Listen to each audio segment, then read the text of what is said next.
What is going on, everyone? Badger here. Make sure to like and sub, and let's get into this. So, full disclosure, I saw some of this on Geeks and Gamers in the morning. I was half paying attention. Wasn't that blown away by what I did see. So, we're going to watch it together as a class, all together. And then once we've watched it once, we'll go back and we'll sort of break down and talk about how it lines up with some of the spoilers we've heard. Because, spoiler for the spoiler, this has been done for a while now. At least the first two episodes for sure. We've heard about things from the last Star Wars celebration. Let's see if anything has changed or it's lined up. But get ready for the patriarchy to be destroyed and women to save everything, because that's the gist of this one. Close your eyes. Your eyes can deceive you. We must not trust them.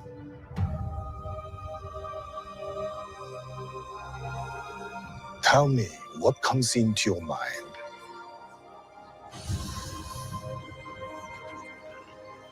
Life. Balance. I see fire. Is that Reva?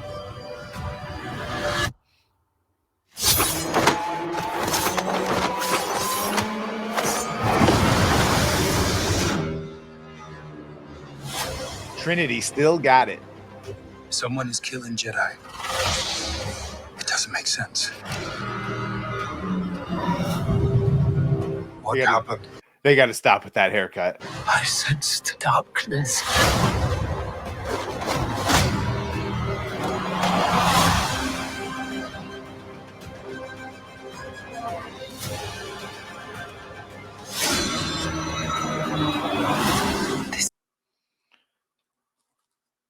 Look at this white woman. They must have had fun with that white woman bowing down. It's not Wakanda. Memology was right. This is not Wakanda. This isn't about good or bad. This is about power. E-Bombay. And who is allowed to use it. And that whole shit about this is about power and who's allowed, that is straight up Marxism. That is no, there's no such thing as good and evil. It's just about power levels and power dynamics. You can't be racist to white people because they have all the power. It is that same shit. What is that? Bro, they got to stop giving him that Reggie shit haircut, the Killmonger haircut. There's Daphne Keene. Yeah.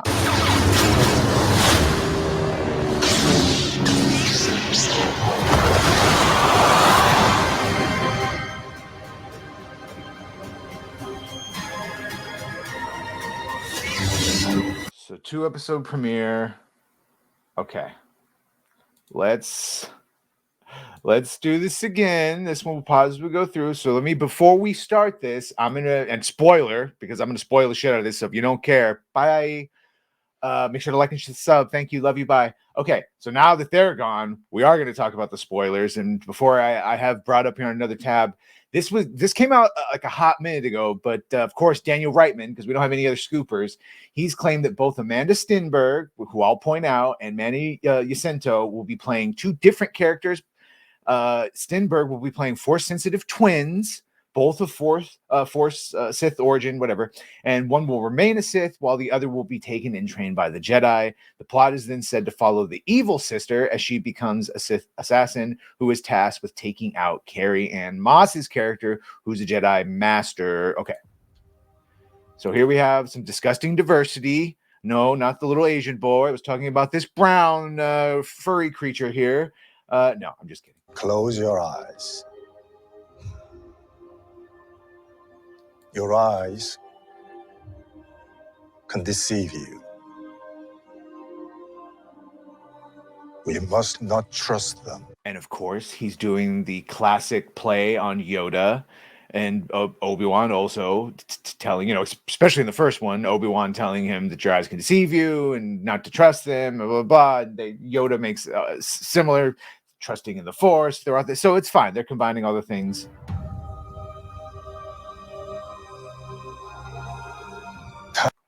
Production-wise, look-wise, it looks the same about Andor, maybe a little bit Kenobi here, but it doesn't look bad.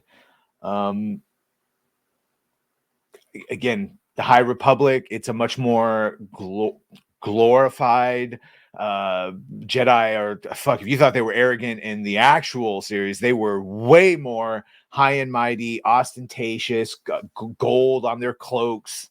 Tell me what Which apparently is what the whole point of this is all about, is the Jedi and how opulent, and this is why the Sith were able to infiltrate and whatever. comes into your mind.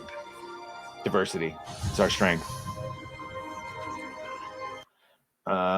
Aliens, okay, and I believe this is who you're seeing. This is the Sith twin, played by Amandla Stenberg, that she's raised by a Sith. We don't know whether this is Plagueis or not, although Plagueis would be alive and a Sith, so they're going to mess that continuity. Everyone keeps acting like they're not going to mess that up. They are. They're going to override it.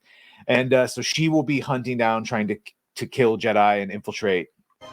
Life. Balance. I see fire. There's Reba. Of course, there's Carrie-Anne Moss, Trinity from The Matrix. Clearly, as we've heard, these characters are supposed to be doing a force martial arts, not Terra Kasai or whatever the actual martial art is of the Star Wars universe. This is specifically a force-based. They were saying it was supposed to be similar to what we saw Ezra doing in Ahsoka. Oh, you didn't watch Ahsoka? He did it.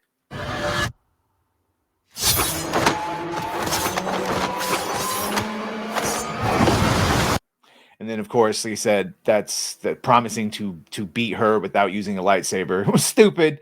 But so, yeah, I have nothing bad to say about Carrie-Anne Moss. And yeah, that's Stenberg. Amanda, but with a fucking L at the end. Amandla Stenberg.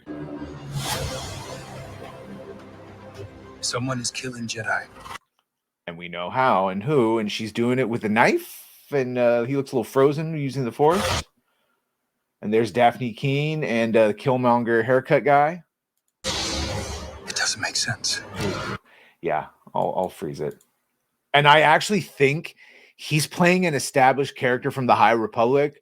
No, I read the first book of the High Republic and I bounced right out. But I do think he's playing an established character because I sort of recognize the horrible haircut and BIPOC male from another cover art. So don't quote me on that, but I do think he is connected to that. Makes sense. It's a bad haircut, though. You got to stop doing that. Oh, and we have a Jedi. We have a Jedi Wookiee, which, of course, we already had in Lobaka in the expanded universe. But all right, Jedi Wookiee. What happened? I sensed darkness.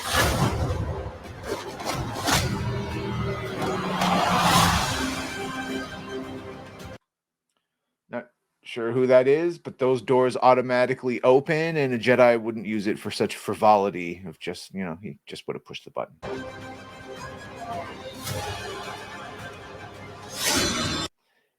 And again, everyone has the same dead, dispassionate Vulcan looks on their faces. I know, they're Jedi, emotions in check, blah, blah, blah.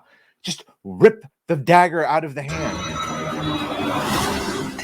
Yeah, and this is the one, it's just all the fawning, less melanated people looking here. This is, of course, who was the yes queen. I think it's about power. And she just is very patriarchal. Yes. No one at the Star Wars Celebration talking about the Acolyte talked about any of the story that I mentioned that I had to find through leaks. All they were talking about was diversity is our strength, blah, blah, blah.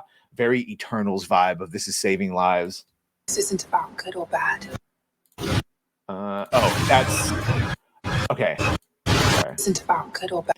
I think that's the main character, one of the twins, as a kid. So it's going to be a whole, ooh, my sister was taken as a Jedi and I had to stay and be a Sith, even though the Sith will be framed as the good people in this.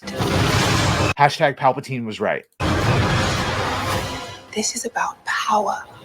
Yeah, and this is the whole power dynamics, which explain to you what that is. And who is And there she is. This is her, very reminiscent of Octo and Luke hiding out there. This is I'm assuming she's going to meet her Sith master. Now, whether the master is Plagueis or not would be the rub. It really can't be, because this is all Plagueis's. Yeah, no, it's because that would be Tenumbris, and they've already explained who the previous Sith were that led up. So I think the confusion is one of them is saying this is 100 years before the Phantom Menace. Others are saying 50. If it's 50 years before the Phantom Menace, they're going to step on some already established continuity. If it's 100 years before, you got some leeway. allowed to use it? What is that? And then, of course, Daphne Keene, who was X-23, and she was in His Dark Materials. And then, like I said, there's Homeboy with a horrible haircut.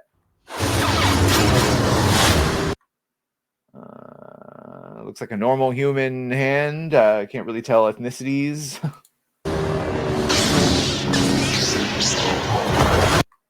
And then big powerful, because they did a big powerful force blast, force push.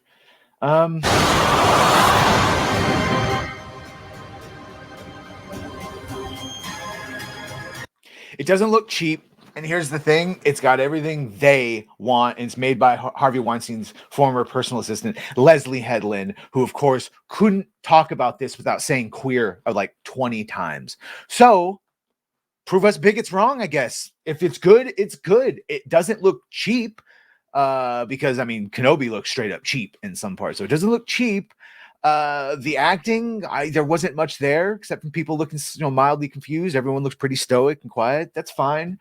Music sounded all right. So, all right. We'll see. The chances that this are good or great or groundbreaking, not high. But if it is, I'll be forced to admit that it's great. So, June 4th, first 2-episode premiere. Yeah, I will watch for all of you. I didn't even want to react to this, but then I had even some internal, like, no, you have to react to it.